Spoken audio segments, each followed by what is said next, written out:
नमस्कार, आप देख रहे हैं न्यू इंडिया न्यूज नेटवर्क और मैं हूं आपके साथ दर्पण कुमारी।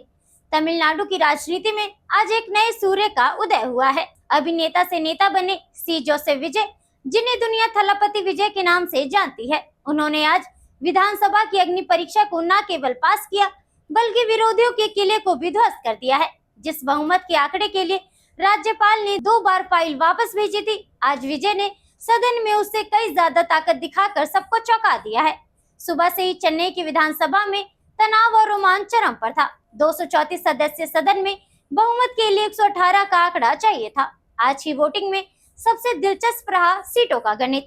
चुनाव नतीजों में विजय की पार्टी टीवीके ने 108 सीटें जीती थी, लेकिन फ्लोर टेस्ट के समय उनके पास अपनी प्रभावी 106 सीटें ही बची थी। इसका कारण था विजय की त्राची ईस्ट सीट से इस्तीफा देना और मद्रास हाईकोर्ट द्वारा तिरुपतुर विधायक श्रीनिवास सेतुपति को वोटिंग से रोकना। लेकिन इन बाधाओं के बावजूद विजय सरकार के समर्थन में 144 वोट पड़े, जबकि विरोध में मात्र 22 वोट आए। विजय सरकार के समर्थन में 144 वोट पड़े। इनमें उनकी अपनी पार्टी टीवीके के 106 विधायक के साथ कांग्रेस, लेफ्ट और सबसे खास एआईएडीएमके के 24 बागी विधायकों का साथ मिला।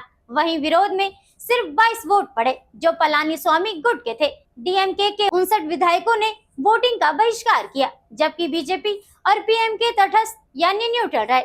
विजय की इस विराट जीत के पीछे सबसे बड़ी वजह रही एआईएडीएमके में हुई ऐतिहासिक बगावत। पार्टी प्रमुख पलानीस्वामी ने विरोध में वोट करने का वाइप जारी किया था, लेकिन पूर्व मंत्री एसपी वेणुमली के नेतृत्व में 22 बागी विधायकों ने पाला बदल लिया और सीधे विजय सरकार का समर्थन दे दिया।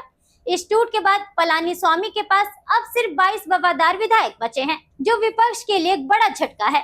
दूसरी ओर मुख्य विपक्ष दल डीएमके ने सदन की कार्यवाही का बहिष्कार कर वॉकआउट कर दिया। विपक्ष के नेता उदयनिधि स्टैलिन ने तंज कसते हुए कहा कि विजय ने कांग्रेस जैसे उनके पुराने साथियों को छीन लिया है। हालांकि उदयनिधि के इस वॉकआउट ने विजय की राह और आसान कर दी, क्योंकि सदन की प्रभावी संख्या कम हो गई और फ्लोर टेस्ट महज एक औपचारिकता रह गया। जीत के बाद सदन को संबोधित करते हुए सीएम विजय ने स्पष्ट कर दिया कि उनकी सरकार सेक्युलर है और घोड़े की रफ्तार से विकास करेगी। उन्होंने पिछले सरकार की जन कल्याणकारी योजनाओं को जारी रखने का वादा किया है और संकेत दिए हैं कि जल्द ही कैबिनेट विस्तार भी होगा, जिनमें बागी गुट को भी जगह मिल सकती है। आज के फ्लोर टेस्ट ने यह साफ कर दिया है कि तमिलनाडु में अब डीएमके और एआईएडीएमके की दशकों पुरानी जंग में एक तीसरा और सबसे ताकतवर खिलाड़ी आधिकारिक तौर पर स्थापित हो चुका है। थलपति विजय की यह जीत न केवल उनकी पार्टी के लिए बल्कि उनके राजनीतिक भविष्य के लिए भी एक बड़ा मील का पत्थर साबित होगा। फिलहाल के लिए इतना ही। ऐसी और तमाम खबरों के लिए बने रहे हमारे साथ और देखते रहिए न्यू इंडिया न्यूज नेटवर्क।